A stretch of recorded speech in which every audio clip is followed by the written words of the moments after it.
Well, I was going to do like a show of hands thing to try and get to know the audience, but really since there's 5 people, right, pending coffee breaks, why don't we just do quick introductions? So you want to repeat just quickly? Yeah, so I'm Mark from College in Texas, and I have an SF grant. I'm working in grant office, and yep. I'm sharing resources with our group, so I'm curious what you guys are doing. Cool. Great. I'm Britta Wilson. I run computer and IT training programs in Chicago Public School. Oh, great. I'm Stokes, and I teach at Merced. Wonderful. In Sacramento. Cool. Curry Piazza, high school teacher, visual arts, media, graphic design, and I serve out extensive work in Africa. Yep. Curious things from mechanical turf to full crowdsourcing, things like setting up how students make some money or something. Yep. My team's there. Yeah. Absolutely. Great. Hi, my name is Olivia Avalos. I'm a deputy sector navigator in the Southwest Bay Area, and I'm looking to start more programs around underrepresented youth within ICT and digital media. Cool. Great. You want to introduce yourself too? Oh. I caught you mid-cookie. I'm Grace Esteban. I'm the special assistant to the president in college. I used to work with Pierre and James, and ever since, even though I already move up, I still attend this and volunteer. Wonderful. Because I learn a lot, cool. And I meet a lot of nice people here. Yeah. Well, thanks for being here, and thanks to everyone. So, my name is Caleb Jonas.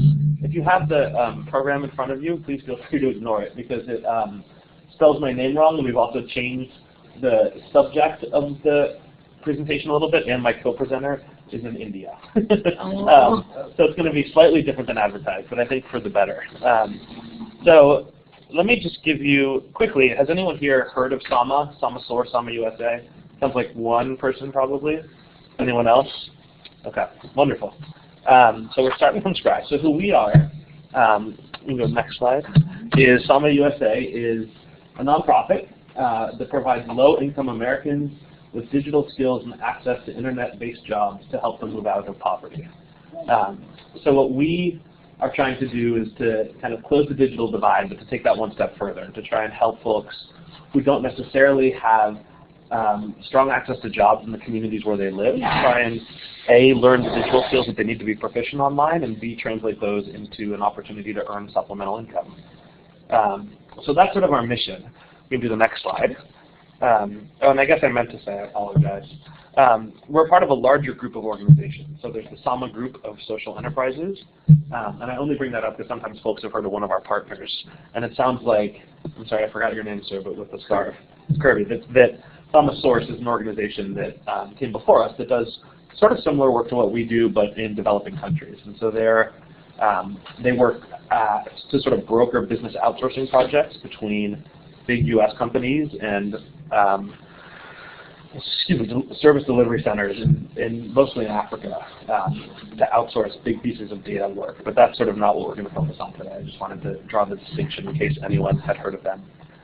So we were founded in 2013, actually here in San Francisco. Our flagship site is in the Bayview neighborhood. But we are currently growing quickly, and that's what I'm going to talk about today. So this next slide, I think, is just sort of an excuse about how I wanted to organize the presentation today. Have folks heard of lean startup methodology? It's kind of all the rage in Silicon Valley, and it's a theory about how you build businesses or products. So the idea is that there's 3 stages. You build something, you set out to measure something about it, and then you learn what you can, and then you build again and build better. It's nothing very revolutionary there, but it's a catchphrase that helps people understand how we think about what we're doing. And so I think there's a nice quote that the guy named Eric Ries, who sort of proposed this idea, said that he thinks that going about building businesses and products this way will achieve dramatically lower development costs, faster time to reach customers, and higher quality products. And in our organization, we think that that's 3 things that we need to do in the social sector to help low-income folks as much, if not more, than businesses need to do in Silicon Valley. So, yeah. Just juxtaposition, what's the fast startup? So I think the idea is that, no, it's a great question. I don't know the other one looks like. Right, so I think that and we'll talk about this actually in a sec, is that one of the keys to a lean startup is that you run with a minimum viable product. So you basically try and understand what it is that you're addressing, and you put it out there in the field and start testing as soon as possible, rather than spending a lot of time behind closed doors, refining and theorizing and hoping, and then rolling it out to learn that you had the wrong set of assumptions in the first place. So a lot of what I'm talking about today sort of is based on this idea that we've tried a lot of experiments, and we rolled out a lot of programs and a lot of variations. Many of them have worked and many of them have not, but that we're not shy to keep putting stuff out there to see what's effective. No, I'm just saying because it's cold. Okay. I hear there's coffee on the fourth floor. Someone wants to make a rush. That's very good. So in today's presentation, what I basically want to do with you all is give you a sense of where we've come, what we've learned, and where we're going. And so I'm going to kind of talk through these three phases to get through our program. But we have a small enough team that if anyone has questions, please feel free to jump in. What's that? Sure. Yeah, absolutely. It's not like it's heating up the room anyway. Better? Better.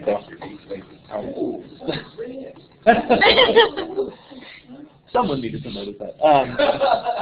So let's go to the next slide. So this is why we talk about this minimum viable product idea. So this is the kind of core of what we've built, is a 10-week class, which is composed of 3 phases.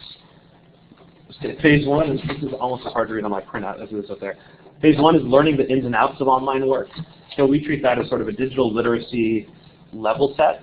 When we recruit folks into our programs, they will typically come in with sometimes different levels of basic computer literacy, and we think it's important to get everyone on the same page with fundamental skills before we move into the specific field of online work. And then the next phase is how to be a competitor online. And the third is mastering the skills of an online entrepreneur. So what we've done is built a class that's primarily designed around platforms like Elance or Odesk, which are freelance marketplaces that connect businesses or individual employers with individual freelancers who have a skill set.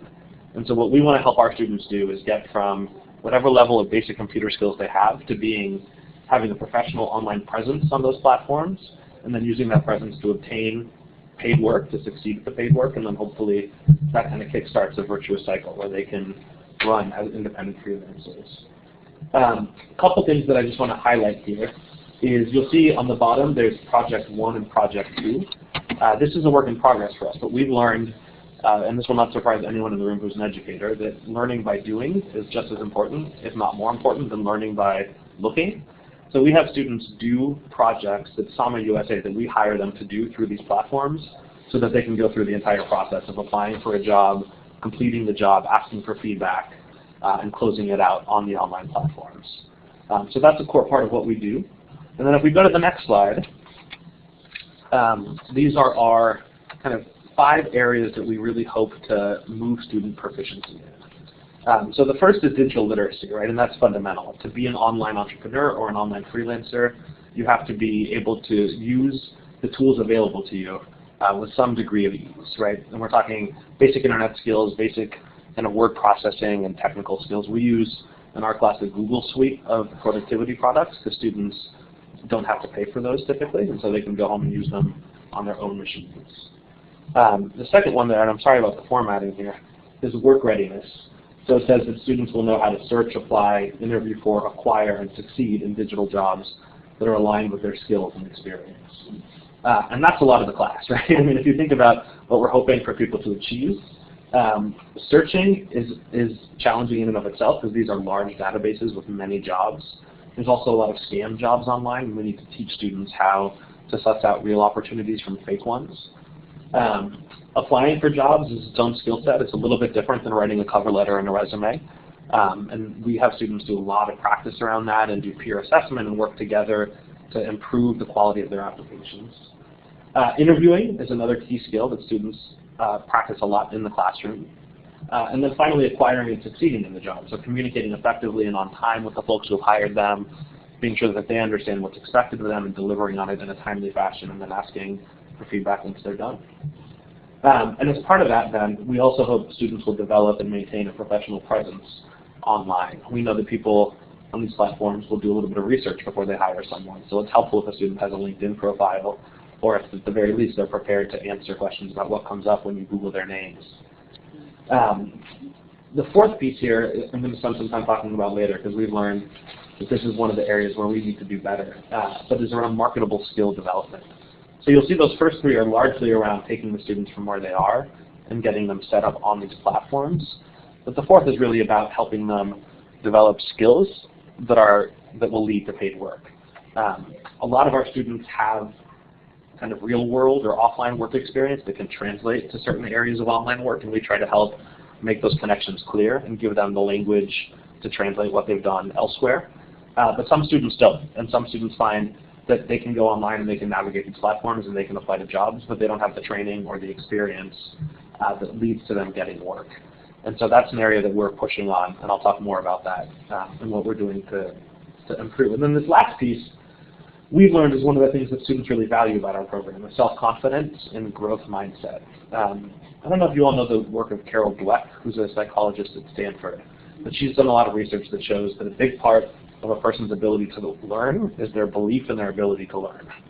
And so we spend a lot of time coaching students to think about how much they've progressed during the class, to set goals for themselves, to recognize when they've achieved those goals. And so that's not so much the kind of core substance of the class, but we found when we do exit interviews, when we talk to students, that that's one of the big things that they take out, is they didn't know what this world of online entrepreneurship was, and they went from maybe being able to navigate on a computer to being able to apply for and do jobs remotely. And that accomplishment in and of itself is a big deal for them and can sort of slingshot them into further professional development. So let me pause for a sec. Any questions about these or thoughts? Is this taught in person, online? Yes, so that is a great question, and that is a perfect transition to the next slide. I'll give you a cookie for that later. So where we started was in San Francisco in the Bayview, which is a historically low-income neighborhood on the south portion of the city. And we began as an in-person class. And we are still offering classes there, but we've grown across the country, as you'll see. So if we go to the next slide, we've got two groups of sites. We have sites that we run directly. So we hire instructors to teach this class in person. And we've got three of those. San Francisco, we're still running strong. We partner with the YMCA in the Bayview to serve students there. It's a mix of students from San Francisco community colleges and community members who express interest in the curriculum. In Merced, California, we partner with the Merced Community College and have served 3 cohorts on site there. It's not our class there is an extracurricular offering, so it's not being given as part of a student's credits, but we found a lot of success from offering it on campus. And then in Dumas, Arkansas, which is in the southwest corner of Arkansas, in the Arkansas Delta, we've partnered with the Delta Technology Education Center and are offering the class there just to the community at large without any partnership with the community college.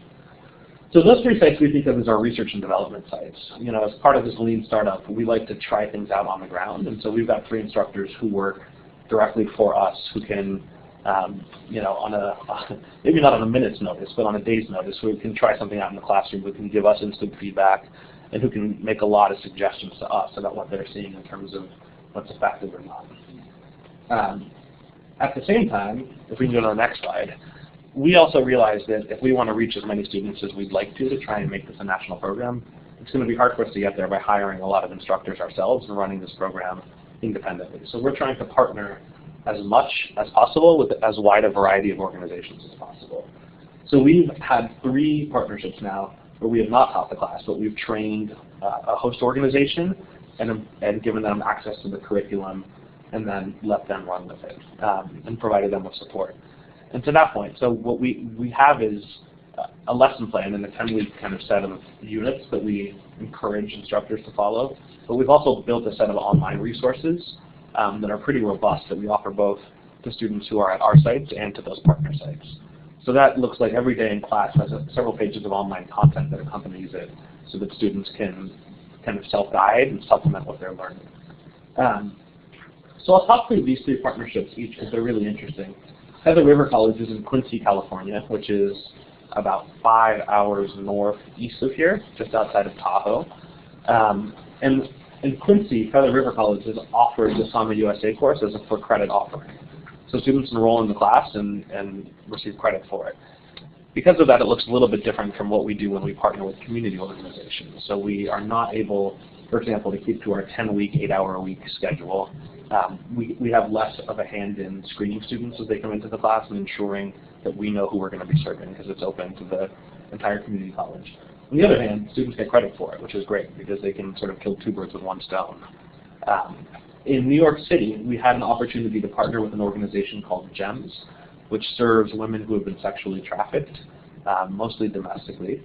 And we had really a fantastic experience there teaching the course to them and helping them think about how to develop an employment strategy for themselves as they were transitioning out of the life that they were previously in. And then just in a month now, we're going to launch our first site in Silicon Valley in East Palo Alto in partnership with JobTrain, which is a workforce development organization down there that's got a long history of serving that community with a variety of vocational training programs. So you'll see we've tried to do a little bit of everything in terms of where we partner to understand how this program is or isn't effective with different communities. And that's, I'll end on this note too, but we're always interested in finding new ways to partner and new folks who might be interested in this core idea of online work as a tool to combat poverty. So we're interested in hearing other people's thoughts on that, but that's sort of the scope that we've cast so far, at least in person. And so what that's looked like generally is our class takes about 10 weeks, as I said, with a recruiting cycle beforehand. So we've offered about 3 cohorts a year, depending on the site and on the capacity of the partner to do that. So over 3 years, we've served about 300 students total nationally. And I'll talk a little bit more about our results in a minute, but that's sort of a sense of our scope. Any questions? What type of jobs do have the graduates been able to apply? Yep. So it's interesting. We've seen a mix of folks earning jobs online and offline. And even though what we don't set out to do is let me rephrase that. Our goal is not to be a traditional workforce development program and help people brush up their resumes and get jobs in their communities. But we found that some people go through our program and use what they've learned to do that because they prefer that to working remotely. So we've seen some amount of that. In terms of online work, the 3 fields where we've seen students have the most success are in social media marketing. So students will sign up to be contractors for small businesses, either in their communities or elsewhere in the country to maintain or develop their Twitter and Facebook accounts. We've had students have success doing virtual assistant work. So that's either to kind of a business or to an individual, being executive assistants or administrators. And then we'll talk a little bit in a second too about having students do customer service work. So that's whether that's answering phones or helping reply to customer emails for businesses.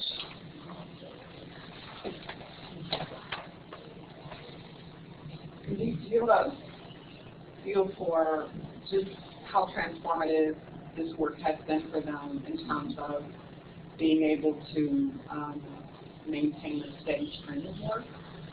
So that's another great question. That's one of the areas where, again, we're trying to really understand how we can provide the best support to the students. I think we had a theory, and we'll talk about this in a little bit, that in low-income communities, if we could provide students a space to come and work remotely, like a digital kind of co-working laboratory, that would be really helpful to supporting them. And it turns out that hasn't been as compelling as we hoped. So that's not necessarily a resource that's appealing to students. So we're thinking about different ways that we can offer either supplemental classes after the 10-week course or more one-on-one coaching to help students think about career development more formally. And one other question, Yeah. What is your age range? So we've served everyone from 18 or 19 to 65. Again, it depends on who we're partnering with and where we're recruiting. But we found, we're not a sort of basic computer literacy workshop, and so it's helpful if people know how to navigate a computer in terms of opening different applications and typing. But beyond that, the prerequisites are pretty low, aside from a desire to want to do online work. So yeah, and we've had success across that age group too, which has been really cool to see. Yes? In addition to their providing the core skills that you need, going back to the research from the person at Yeah. right, in terms of helping a person develop a mindset, Right. how does that factor into or the overall training program? Yeah. So that's something that we sort of stumbled onto. It was something that students told us they really loved that we were doing before we spent a lot of time thinking about how we did that. And then we've spent some time with it because we know students value it. And what we've landed on is we help students set development plans for themselves about what they hope to achieve in the class and then what they hope to achieve after the class. And we give them lots of opportunities to revise those and reflect on those so that they can track their progress. And they can say that 10 weeks ago I didn't think I could do this, or this was my stretch goal for myself, and now here I am and I've done X. So it's creating the space for it in the classroom and a little bit of documentation so that they can come back and revisit it. Is there any direct counseling that they receive? So we do have lab hours where our instructors work directly with students one-on-one. So I should say our classes have typically been between 15 to 25 students. And so there's not an enormous amount of time for one-on-one attention. But students have the opportunity to come in during lab time and get personal advice on whatever it is that they're working on and get counseling from the instructors as well. And again, once students have become alums, that's somewhere that we're trying to build out more counseling available to them. Peer counseling or from instructors or graduates from the program. You know, if there's folks who have been successful, letting them teach what they've learned firsthand. So then the next place that we've grown, which we're, oh, did I take out that slide? Excuse me. Oh no, okay. It's not in here, but it's up there. Good. So we've also recently released a web-based course. So it's our version of a MOOC, if folks are familiar with that phrase, because we've found that this is a curriculum where we were already using computers and tools that we put online to help students, and so we wanted to see what it would look like to do that without an in-person instructor. So this is available through our website, and I can talk to folks more about that afterwards, but it's open to the public.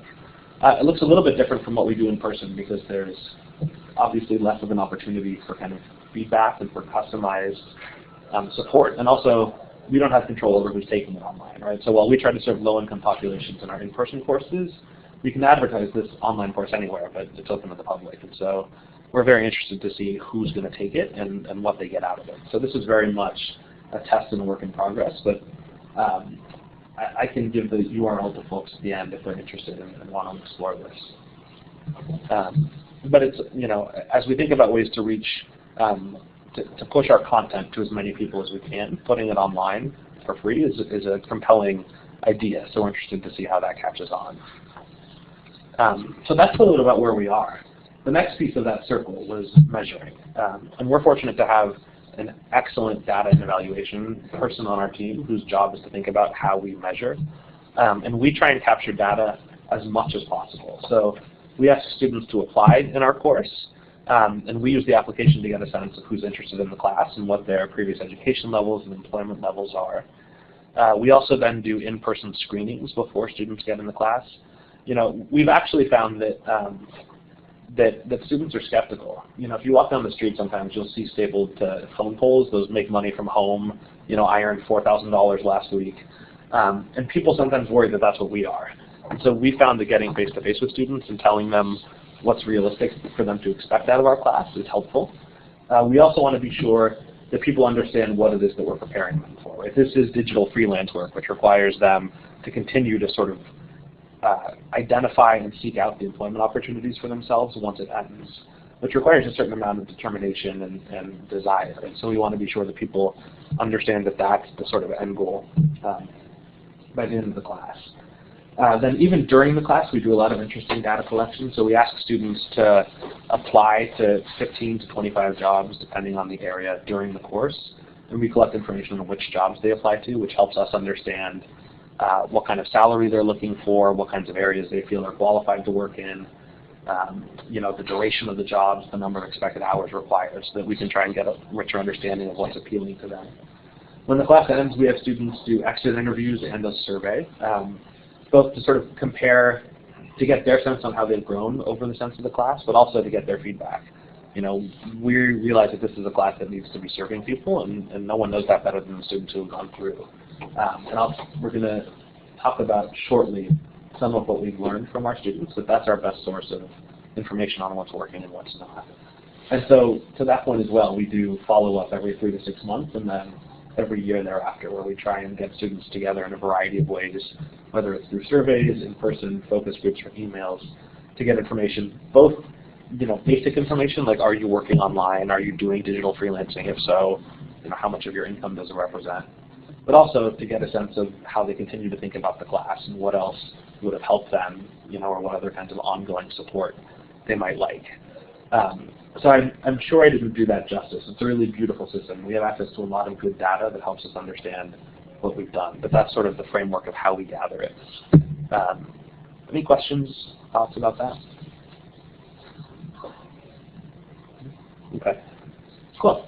So then let me go on to the fun stuff, which is what we've learned by doing this class. So the first is that students report significant progress from the course, which we're really excited about. 90% of students have shared that they think that they've improved significantly in their interviewing, writing, and professional communication skills. 93% report significant improvement in their professional, 93%, that's the same figure twice. I caught myself. 86% report experiencing improvement in their computer literacy. And the numbers are all sort of 85% and above for all of those 5 areas that we ask students to report on. So as a measure of how students are perceiving the value of the class, I think we feel pretty good about that. And then the other thing that we try to do is capture student stories, because a lot of times the raw data doesn't fully tell us what we've done for students. So this is one of my favorite quotes, because I think it's someone for whom our class was a good fit. And this is a student, I believe from our Merced cohort, who said, "This program appealed to me because working from home is better for me than being on someone else's schedule. This class will help me be self-sufficient, and I'm excited for that." And we've gotten a lot of inspirational quotes. I got to go to my first graduation in our Bayview site a couple of months ago, and hearing students and watching them well up and bring their families to graduation is really touching. But it's also great because it helps you see how people's mindsets have changed. And so we've had students, I'm thinking of a student who took our class because she had had a career and retired and then became ill and had to spend most of her savings on her medical treatment. And fortunately was able to recover, but was left without the money she'd hoped to retire on. And so through our course, she found some online work that she's used to support herself while retiring. Basically, she lives at home and works on the schedule that she wants to work on. We've had students who are single parents who really appreciate the ability to work at night or work when their kids are down for naps, or to be flexible in scheduling their hours week to week depending on what's going on in their kids' lives. So some of those anecdotes are also really touching for me, but we've also seen that students refer others in their community to the class, which is really neat. We've got a daughter of a former student who's taking our class now. We've had people refer cousins and friends and college classmates. So yeah, was that a question? Yeah, just, yeah. What's your retention rate to it? It's a 10-week course, right? It's a 10-week course. And what So I believe our graduation rate from students who enroll on day one is about 75–80%. And we feel pretty good about that. I think it's not quite up to the goal that we want to have, but we're getting better at interviewing students ahead of time and giving them the right information to help them decide whether it's right for them. Do you actually get information from people who are dropping out? What's the reason they are not finishing? Yeah, oftentimes, this is sort of a mixed blessing. People drop out because they've gotten jobs, and so they no longer need the class. And I don't know that that's something that we can necessarily take credit for, but it's all things considered a positive reason for them to exit. The other thing I should add is that in many of our cohorts, not all of them, we've included as part of the incentives for the class a free laptop for students upon graduation to help them do this work once they graduate. And so we've seen that that's helpful for retention rates. But I think otherwise people have either realized that the class wasn't necessarily what they'd expected, and we're trying to get better about aligning that, or that students have just been overwhelmed logistically. We had a couple folks in Arkansas who were traveling an hour each way to get to the class, and twice a week for 10 weeks, that was just too much for them. So that's sort of learning number one. Learning number two, though, is that student job attainment rates are still lower than we'd like. So we count positive employment outcomes, which I mentioned we've had students have success in offline work as well as online work. And we still consider that a good thing, even if it's not the specific outcome that we targeted. But nonetheless, our employment outcomes are hovering around 40% for our students, and we'd like those to be closer to 60. What period of time? So that's within 6 months of graduating. Within 6 months of graduating? Yes. And have you followed up in that, for instance, a year out, 2 years out? So we have. I don't have that off the top of my head, how that changes. But I think it's not good enough, is what I know. And so in spite of all the success stories and in spite of the fact that students value the class and report all this improvement, we want to be sure that they're earning the work that they enrolled to earn in the first place. And so I'll tell you a little bit about what we're doing about that in the next slide as well. And then the third piece, and this is not, this is related to the one before, is that skill development is critical. And so it's not enough for us to take students, help them translate their offline work into an online resume, support them as they apply for jobs, and teach that skill. Some students may still need to develop some kind of core skill that they can market online. And without that underlying attractive vocation or whatever that is, they may have a hard time earning work.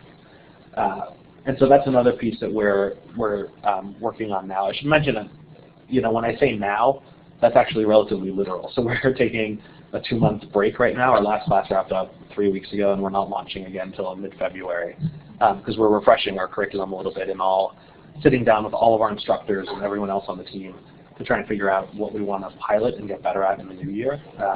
So these are things, these are real-time realizations and priorities for us. But that skill development piece is something that we've heard from students personally and seen borne out in the marketplace, and students need to have something that they feel like they can be competitive and getting paid to do.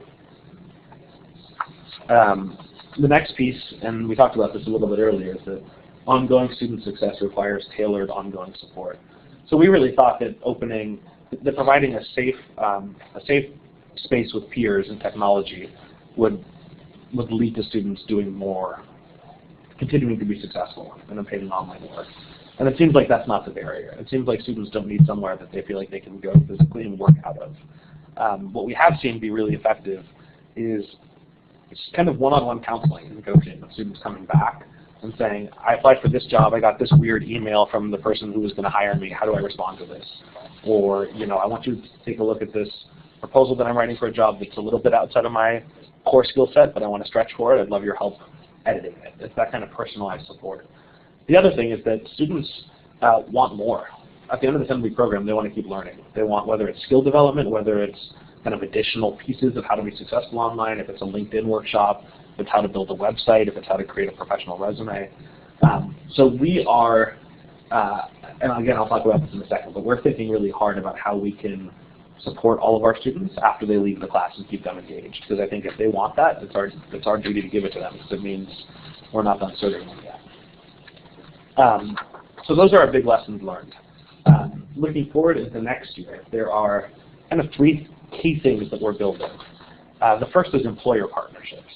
So, online freelancing is a funny thing, right? Because by definition, we kind of put our students out onto platforms and then let them try and be competitive.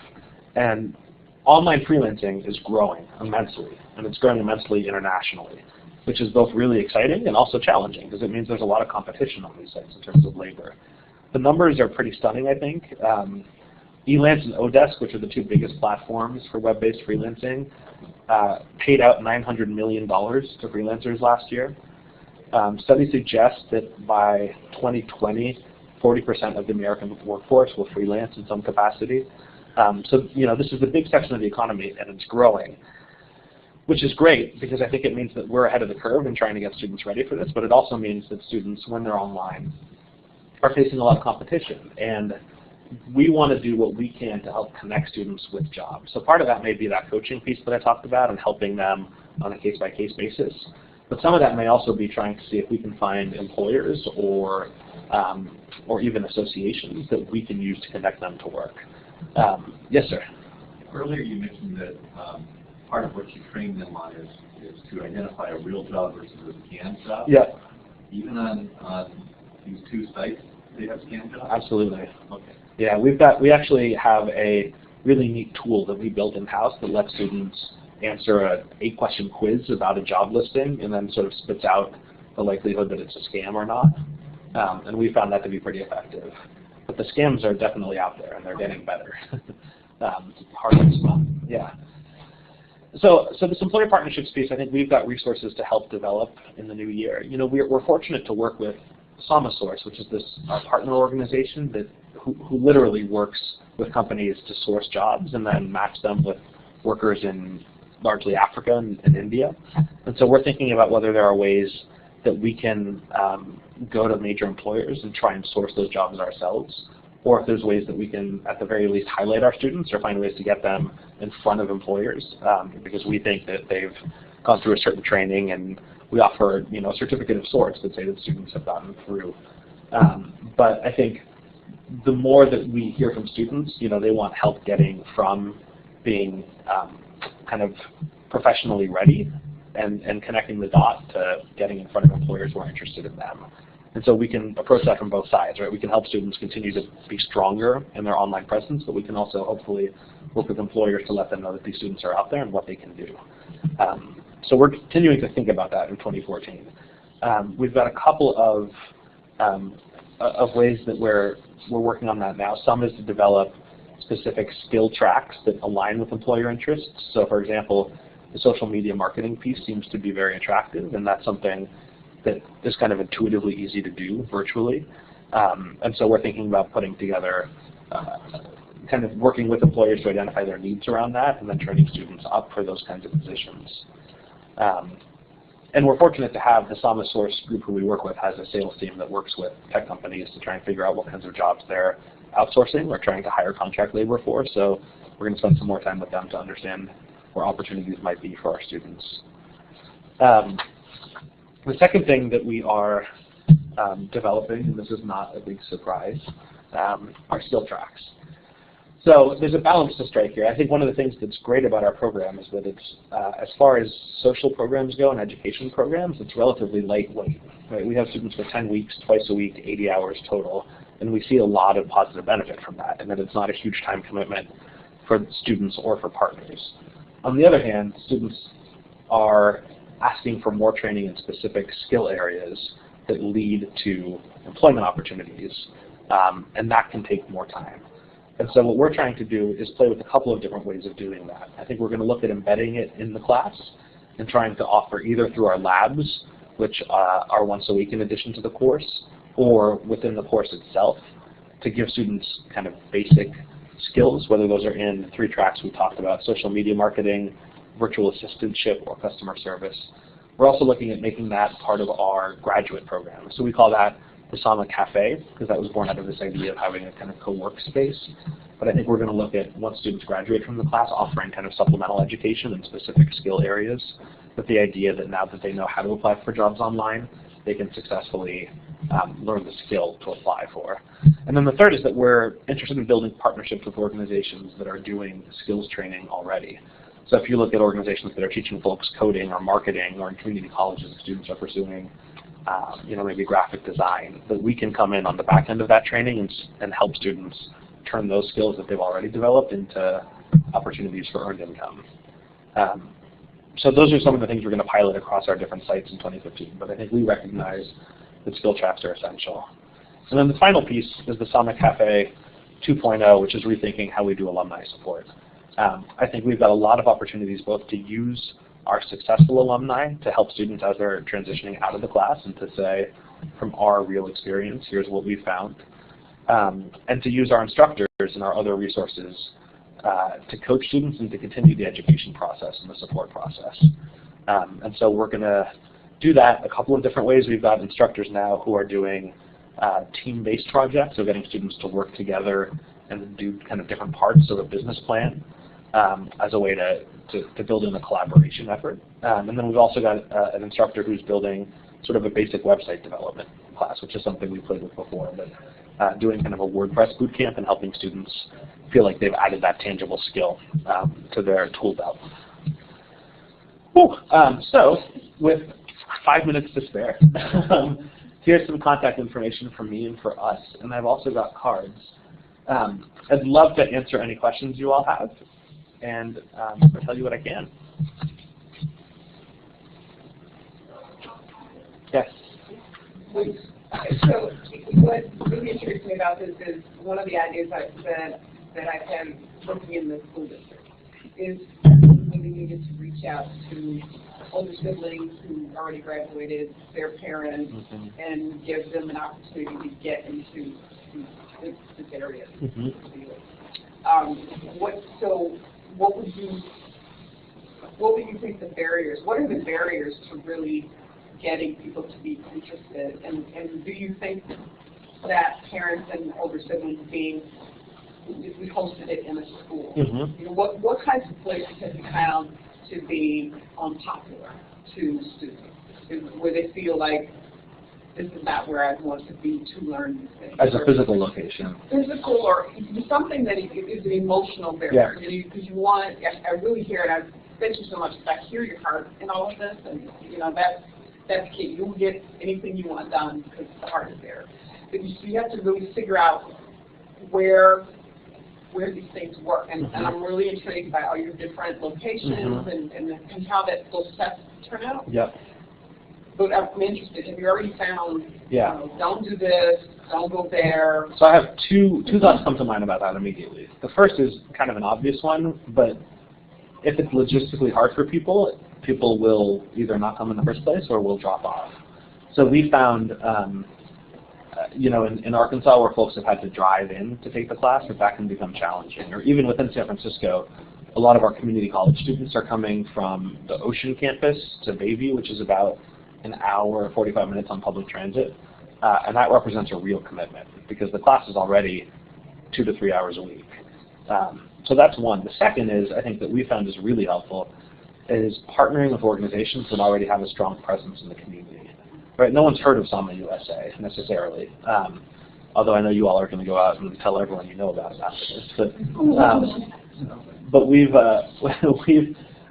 found that if we can partner with someone like GEMS, right, which is already very credible in the world of women coming out of domestic trafficking, or someone like Job Train, which has been working in the community providing employment opportunities for 50 years, it's a lot less convincing that we need to do to tell people that this is a program that's worth trusting.